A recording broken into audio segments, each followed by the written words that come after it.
बुद्धि ऐसा बल है जिससे हर असंभव चीज को भी जीता जा सकता है, लेकिन बुद्धिमान कौन है और कैसे बना जा सकता है, इसका सटीक अर्थ गौतम बुद्ध की इस कहानी में मिलता है। बुद्धिमान यह ऐसा शब्द है जिसे तारीफ और तंज दोनों की अंदाज में कहा जाता। यदि कोई काम बिगड़ जाता है तो उसे तंज कसते हुए कहा जाता है कि खुद को बुद्धिमान न समझो।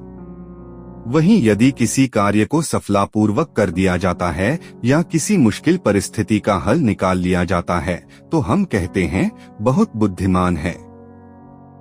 लेकिन प्रश्न यह है कि वास्तव में बुद्धिमान कौन है और कैसे बना जा सकता है। बौद्ध धर्म के संस्थापक महात्मा गौतम बुद्ध के विचार और कहानियों से व्यक्ति को प्रेरणा मिलती है। गौतम बुद्ध के जीवन से जुड़ी ऐसी एक नहीं बल्कि कई कहानियां हैं जिससे कई समस्याओं का हल मिलता है। इन्हीं में एक है बुद्धिमान होने की परिभाषा। बुद्धिमान की परिभाषा और इसका सही अर्थ गौतम बुद्ध के जीवन से जुड़ी एक कहानी पर आधारित है। बुद्धिमान से जुड़ी गौतम बुद्ध की कहानी। एक गांव में एक लड़का था जिसका दिमाग बहुत तेज था। उसकी यह खासियत थी कि वह किसी भी चीज को बहुत ही आसानी और कम समय में सीख लेता था, जबकि उसी चीज को सीखने और समझने के लिए अन्य लोगों को काफी समय लग जाता था। लड़के की यह ख्याति दूर दूर तक फैल गई। सभी लड़के की तारीफ में कहने लगे कि उसके जितना बुद्धिमान कोई नहीं है। लड़का चित्रकारी, मूर्ति बनाना, गीत गाना जैसे अन्य कई चीजों को जानता था।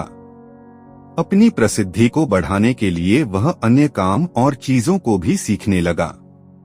इस तरह से उसे अपनी बुद्धिमत्ता पर अहंकार हो गया, क्योंकि वह साधारण व्यक्ति होकर कई असाधारण काम भी आसानी से करने लगा था। एक दिन लड़के का सामना भगवान गौतम बुद्ध से हुआ। लड़के को खुद पर खूब अहंकार था और इस कारण उसे किसी से ईर्ष्या नहीं होती थी, क्योंकि वह खुद को ही श्रेष्ठ समझता था। लेकिन पहली बार उसे गौतम बुद्ध को देख ईर्ष्या हुई और वह अपनी तुलना बुद्ध के साथ करने लगता है। वह देखता है कि बुद्ध के पास भिक्षा मांगने के लिए एक कटोरा है और उसके पास अपार धन। बुद्ध ने साधारण वस्त्र धारण किए थे और उसके वस्त्र कीमती थे। बुद्ध नंगे पैर थे और वह नंगे पांव जमीन पर पैर भी नहीं रखता था। इस तरह से लड़का एक नहीं बल्कि कई चीजों से गौतम बुद्ध के साथ अपनी तुलना करने लगा। हर चीज से तुलना करने के बाद वह मन ही मन सोचता है कि आखिर मैं इस भिक्षु के साथ अपनी तुलना क्यों कर रहा हूँ, जबकि इसका और मेरा जीवन बिल्कुल अलग है। वहां मौजूद सभी लोग गौतम बुद्ध का सम्मान कर रहे थे। लड़का सोचने लगा कि आखिर इनमें ऐसा क्या है जो मुझ में नहीं है, जिस कारण मेरे भीतर इनके प्रति ईर्ष्या पैदा हो गई। अपने मन में चल रही जिज्ञासा को शांत करने के लिए वह बुद्ध के पास जाता है। बुद्ध के पास जाकर वह कहता है, मैं इस गांव का सबसे बुद्धिमान व्यक्ति हूँ और आप अपने आसपास जो भी देख रहे हैं मैं वह सब करना जानता हूँ। मैं किसी भी कार्य को बहुत कम समय में सीख लेता हूँ, इसलिए सभी लोग मेरा सम्मान करते हैं।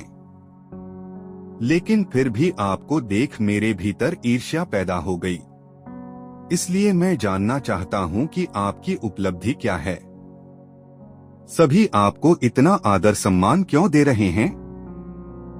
लड़के के सवाल का जवाब देते हुए बुद्ध कहते हैं, मेरी कोई उपलब्धि नहीं है, लेकिन तुम कह सकते हो कि मेरी यही एक उपलब्धि है। बुद्ध लड़के से पूछते हैं, क्या तुम्हें निंदा अच्छी लगती है? लड़का कहता है कि भला किसे निंदा अच्छी लग सकती है? बुद्ध कहते हैं कि जो तुम्हें अच्छा और बुरा लगता है मैं इनसे भी ऊपर हूँ। मुझे ना निंदा सताती है और ना अपनी प्रशंसा से प्रसन्न होता हूँ। यही अंतर है तुम में और मुझ में। बुद्ध कहते हैं, तुमने सैकड़ों काम सीखे लेकिन सबसे जरूरी काम को सीखना भूल गए। लड़का पूछता है, कौन सा काम? बुद्ध ने दिया बुद्धिमान होने का ज्ञान।